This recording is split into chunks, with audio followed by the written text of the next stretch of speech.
What breaks your heart? What breaks your heart?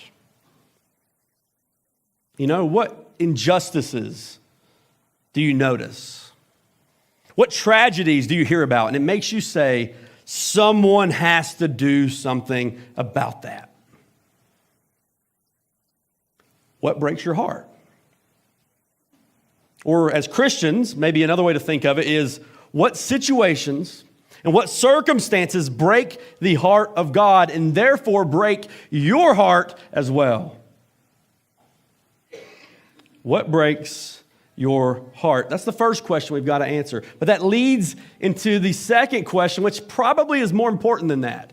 The first one's about acknowledging and recognizing and just being cognizant of what breaks our hearts. But the second question is this: do you care enough to respond?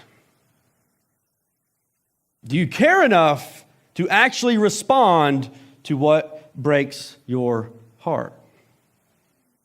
Ouch, right? Ouch. See, a lot of things break our hearts. But more often than not, we just turn a blind eye to it and keep going. We just keep going. We're too busy, right? We don't have time for that. We just keep going.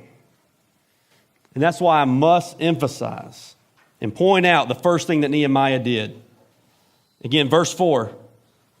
I'm pretty sure I'm quoting this right when I say this is what Nehemiah said. When I heard these things, I immediately shrugged my shoulders. I immediately ignored them. I immediately kept going, and I immediately returned to my day-to-day responsibilities. Is that what verse 4 says? I don't think, I misread that. My bad. That's how our verse 4 would read, isn't it?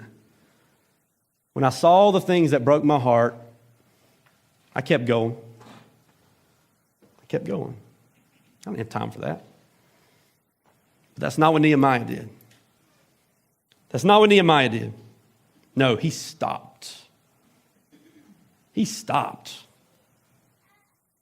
Immediately. Scripture tells us he sat down and he wept. It says for days he mourned. Days, guys. He mourned and he fasted. He withheld food so he could hear from God, He prayed, cried out to God. Here's what you'll find is true. When God breaks your heart, it puts the brakes on your life. You got that? When God breaks your heart, it stops you in your tracks. Because what I've found to be true for myself, and I've seen it in so many other Christians, as you grow closer and closer to Christ, as you mature as a Christian, your heart is transformed closer into the image of God during that process. And as that happens, the concerns of your life are transformed into the concerns of God. The things that once mattered to you, things that were once of priority to you, no longer are. They get switched, they get removed. What concerns God suddenly begins to concern you. Again, when God breaks your heart, it puts the brakes on your life.